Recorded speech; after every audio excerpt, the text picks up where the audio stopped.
मित्रांनो नमस्कार, जय महाराष्ट्र। राज्याच्या राजकारणातून या घडीची सर्वात मोठी अपडेट सध्या समोर येते। महाराष्ट्राच्या राजकारणामध्ये उद्धव ठाकरेंच्या शिवसेनेचा शानदार पुन्हा एकदा विजय। अखेर सत्य आलं समोर। सत्य परेशान हो सकता है लेकिन पराजित नहीं। बघूया सविस्तर आजची महत्त्वाची अपडेट। योगी सर्वात मोठे भोगी। उत्तर प्रदेशात बनावट चकमकी। ममता बॅनर्जी यांचा थेट योगींवरती गंभीर आरोप।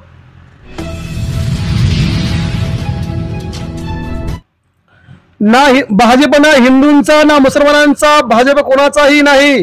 नाशिकमध्ये शिवसेनेच्या निर्धार मेळाव्यात चैतन्याच्या लाटा। उद्धव ठाकरे यांचा असूड कडाडला।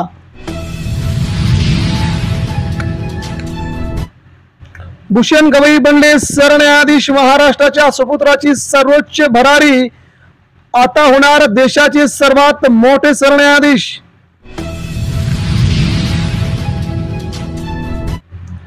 पाखंडी कपटी असतात ते हिंदुत्ववादी असल्याचं ढोंग करतात। संजय राऊत यांनी भाजप नेत्यांना सुनावले खरे बोल। जोरदार आक्षेप।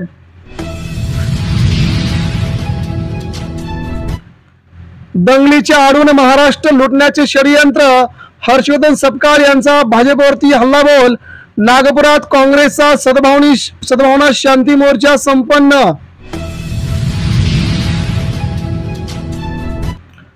रस्त्यांची निकृष्ट दर्जाची कामे करणाऱ्या कंत्राटदारांना दणका।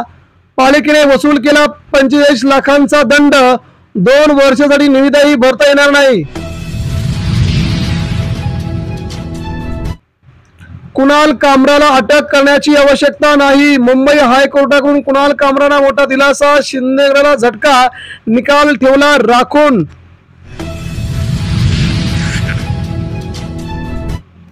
पाणी द्या नाहीतर खुर्च्या खाली करा। मुंबईच्या इतिहासामध्ये पहिल्यांदाच मुंबईत पाणी। भाजप सरकारने महाराष्ट्राला असं मुंबईला लुटण्याचे काम केले। आदित्य ठाकरेंचा जोरदार हल्लाबोल।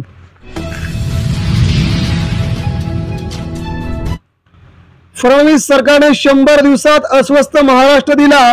नाशिकच्या निर्धार मेळाव्यात आदित्य ठाकरेंचा जोरदार। फडणवीस यांच्यावरती घणाघात।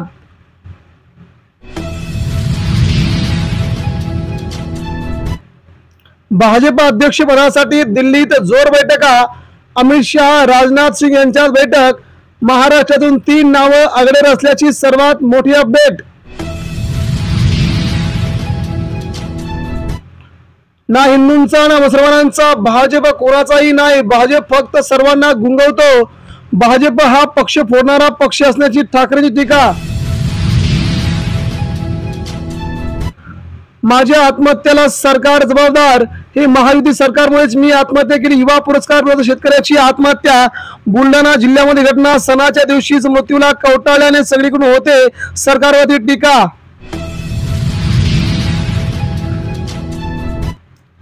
किती कलंकित नेत्यांना सवलत दिली, डिटेल्स द्या। 2 आठवड्यात उत्तर देण्याचे सर्वोच्च न्यायालयाचे। निवडणूक आयोगाला थेट आदेश। लोकसभा विधानसभेत निवडणूक आयोगाला सर्वोच्च न्यायालयाचा मोठा दणका।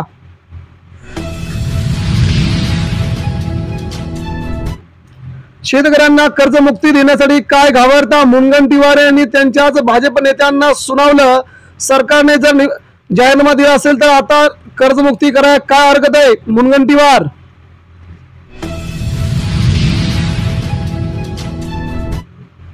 रिफायनरीच्या मुद्द्यावरून भाजप शिंदे गटात ठिणगी पडली।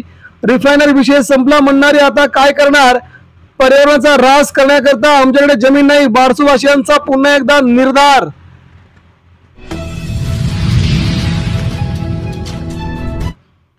अन्यथा सरकारला लाडका गुंड योजना आणायला येईल। उद्धव ठाकरेंची सनसनीत टीका। नाशिकमध्ये बोलत उद्धव ठाकरेंनी महाराष्ट्रात नेमकं चाललंय का अतिशय भीषण महाराष्ट्र स्थिती असं बोललंय।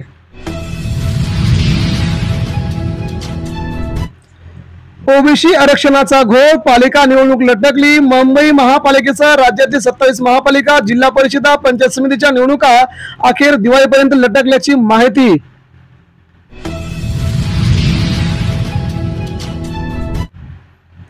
होय आमचा पक्ष अमित शहा चालवतात। शिंदेगडाचे नेते संजय शिरसाट यांनी थेट कबुली दिली। संजय राऊत यांनी केली होती टीका, त्या टीकेला दिलं संजय शिरसाट यांनी उत्तर।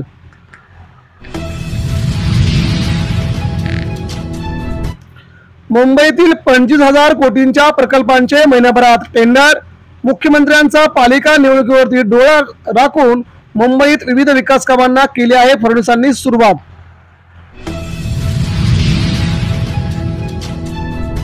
जातीन्याय जनगणना करा. भंडारी समाजाची भाजप प्रदेशाध्यक्ष दामू नाईक यांच्याकडे अखेर केली मागणी. महाराष्ट्रामध्ये देखील अशा प्रकारची मागणी करणार.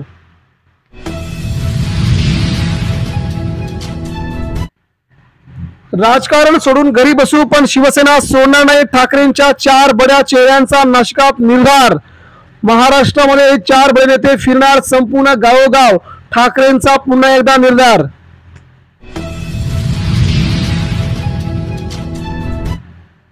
तर मग गटारगंगेमध्ये लोकांना का डुबकी मारायला लावली. संजय राऊत आक्रमक.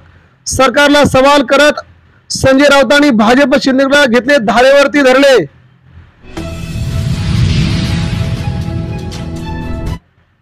शिवरायांना महाराष्ट्रापुरते ठेवू नका असं म्हणणारे अमित शहाना हे माहीत नाही की महाराजांच्या सुरतेच्या लुटेची बातमी ब्रिटिशांच्या लंडन गॅझेटमध्ये छापली गेली होती.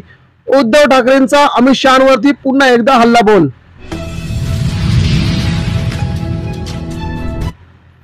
कांद्याच्या दरात घसरण. शेतकरी अडचणीत. आठवड्याभरात कांदा 800 रुपयांनी घसरला. शेतकऱ्यांना सरकार मारत असल्याची भावना. शेतकरी झाला प्रचंड संतप्त.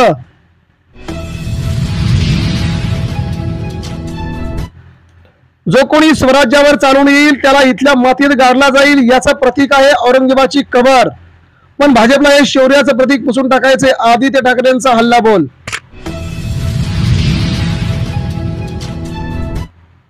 अयोध्येत 13,000 एकर जमिनीचा घोटाळा झालाय. केदारनाथ मंदिरातून 300 किलो सोनं गायब झालंय. यांना हिंदूंच्या मालमत्ता सांभाळता येणार आणि चालले मुस्लिमांच्या जमिनीची रक्षा करायला. संजय राऊतांचा थेट हल्ला.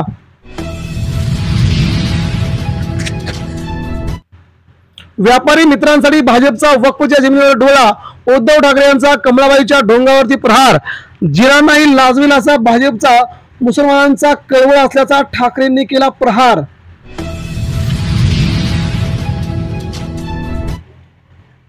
भाजपचे खायचे दात वेगळे आणि दाखवायचे दात वेगळे आहेत. उद्धव ठाकरेंनी पुन्हा एकदा नरेंद्र मोदींसह अमित शहा यांच्यावरती घेतलं तोंडसुख. देशाच्या राजकारणात सध्या उद्धव ठाकरेंची खूप महत्वाची बाजू मानली असता उद्धव ठाकरेंची गरज भाजपला आता आगामी काळामध्ये लागणार असल्याचं सध्या केंद्रातील भाजप नेते म्हणू लागलेत. त्यामुळे उद्धव ठाकरे भाजप सोबत जाणार का याकडे सर्वांचं लक्ष लागले. मित्रांनो, आपल्या प्रतिक्रिया द्या. धन्यवाद. जय हिंद.